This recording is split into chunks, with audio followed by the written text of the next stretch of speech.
नमस्कार। चलिए आज के इस खास विश्लेषण की शुरुआत करते हैं। भारत में मनाए जाने वाले त्योहारों और व्रतों की बात ही कुछ और है ना? हम अक्सर इन परंपराओं को देखते हैं, पूरे उत्साह के साथ इनमें भाग भी लेते हैं, लेकिन क्या कभी ये सोचने की कोशिश की गई है कि इनके पीछे की असल कहानी क्या है? तो चलिए आज सीधे इस विषय की गहराई में उतरते हैं। आज सावित्री और सत्यवान की उस अमर कथा को डिकोड किया जाएगा, जो हमारे एक बहुत ही जीवंत आधुनिक पर्व यानी वट सावित्री व्रत का आधार है। ये कहानी सीधे महाभारत के वन पर्व से निकल कर आती है। और यकीन मानिए, ये सिर्फ एक व्रत की कहानी नहीं है, ये गहरे प्रेम, अटूट संकल्प और कमाल की बुद्धिमत्ता की कहानी है। अब यहाँ एक बेहद दिलचस्प सवाल सामने आता है। वट सावित्री व्रत के दौरान ज्येष्ठ मास की अमावस्या को वट वृक्ष यानी बरगद के पेड़ की ही पूजा क्यों की जाती है? सुहागिन स्त्रियां इसी विशेष दिन इसी खास पेड़ के चारों ओर धागा क्यों बांधती हैं? देखिए, किसी भी परंपरा के पीछे कोई ना कोई ठोस कारण, कोई गहरा रहस्य जरूर होता है। ये सिर्फ एक आम पूजा पाठ नहीं है, बल्कि एक ऐसा प्रतीक है जो सदियों पुरानी एक बेहद शक्तिशाली और रहस्यमयी घटना की याद दिलाता है। तो इस रहस्य को सुलझाने के लिए हमें समय में थोड़ा पीछे चलना होगा। अध्याय 1। एक राजकुमारी का जन्म। प्राचीन काल में मद्र देश के राजा हुआ करते थे अश्वपति। वो एक अत्यंत धर्मात्मा शासक थे। सब कुछ था उनके पास, लेकिन उनके जीवन में संतान न होने का एक बहुत बड़ा खालीपन था। और उस खालीपन को भरने के लिए उन्होंने देवी सावित्री की अत्यंत कठोर उपासना शुरू कर दी।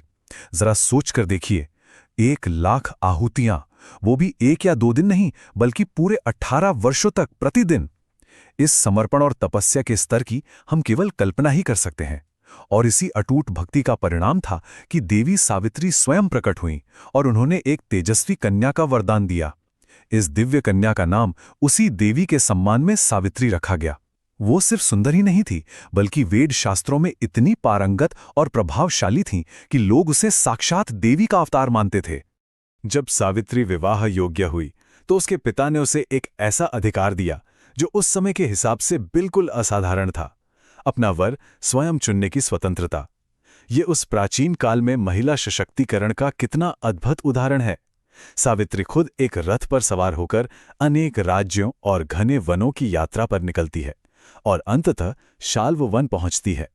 वहीं उसकी नजर एक युवक पर पड़ती है जो बिल्कुल साधारण वस्त्रों में लकड़ियां काट रहा था, लेकिन उसका तेज किसी राजकुमार से कम नहीं था।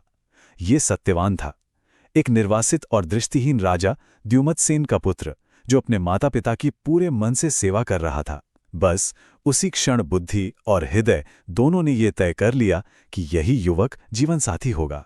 अध्याय 2। भयानक भविष्यवाणी।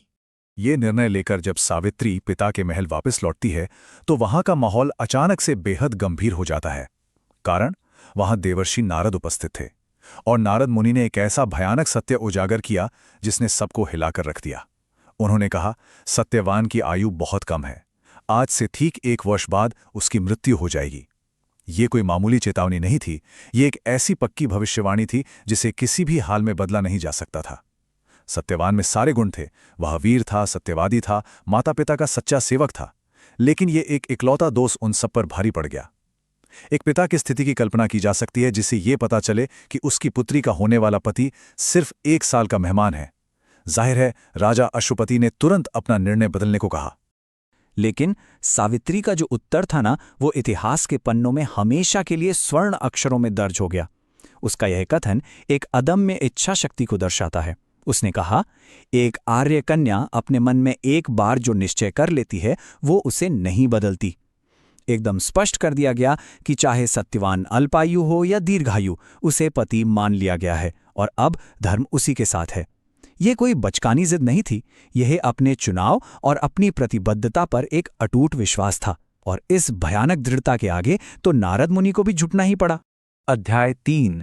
समय का पहिया। विवाह संपन्न होने के बाद एक ऐसी उल्टी गिनती शुरू होती है जिसके बारे में सावित्री के अलावा और किसी को खबर तक नहीं थी। अपने सारे राजसी वस्त्र त्याग कर वन में अंधे सास ससुर की दिन रात सेवा करते हुए भी वो भविष्यवाणी एक टिक टिक करती घड़ी की तरह लगातार उसके दिमाग में गूंज रही थी। और फिर वो समय आ ही गया। निश्चित मौत के दिन से ठीक 3 दिन पहले एक अत्यंत कठोर कदम उठाया गया, जिसे त्रिरात्र व्रत कहते हैं। 3 दिन और 3 रातों तक बिना अन्न का एक भी दाना खाए, बिना जल की एक भी बूंद पिए लगातार खड़े रहकर तपस्या की गई। ये कोई साधारण उपवास बिल्कुल नहीं था। असल में ये आने वाली सबसे बड़ी विपत्ति स्वयं मृत्यु के देवता का सामना करने के लिए अपने शरीर और अपनी आत्मा को फौलाद बनाने की एक प्रक्रिया थी। अध्याय 4 बुद्धिमत्ता का चरम। आखिरकार वो भयंकर दिन आ ही गया। जंगल में लकड़ी काटते समय अचानक सत्यवान के सिर में असहनीय दर्द उठा।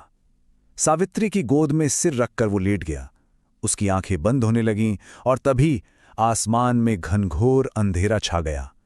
साक्षात यमराज हाथों में पाश लिए वहां प्रकट हुए और सत्यवान के प्राण निकालकर दक्षिण दिशा की ओर चल दिए।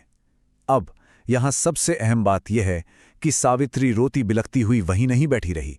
वो बिना डरे यमराज के पीछे पीछे चल पड़ी। यहां एक बहुत बड़ा महाटकराव देखने को मिलता है। एक तरफ यमराज की सख्त आज्ञा है कि वापस लौट जाया जाए क्योंकि ये मृतकों का मार्ग है, और दूसरी तरफ एक अडिग तर्क है, जहां पति हैं वहीं पत्नी का धर्म है, उनके बिना मेरा कोई अस्तित्व नहीं। पीछे पीछे चलते हुए यमराज की साथ धर्म, दर्शन और जीवन के गहरे सिद्धांतों पर ऐसी चर्चा की गई कि इस अद्भुत वाक्पटुता और विद्वत्ता ने मृत्यु के भयंकर देवता को भी पूरी तरह चकित कर दिया। उन गहरी बातों से प्रसन्न होकर और शायद पीछे आती उस स्त्री से छुटकारा पाने की मंशा से यमराज ने वरदान मांगने को कहा। बस एक ही शर्त थी कि सत्यवान के प्राण नहीं मांगे जा सकते। अब यहां सावित्री की चतुरता देखिए। एक एक करके 3 वरदान मांगे गए। पहला, ससुर द्युमत्सेन की आंखों की रोशनी वापस लौट आए। यमराज ने तुरंत तथास्तु कह दिया। दूसरा, उनका खोया हुआ राज्य और वैभव वापस मिल जाए।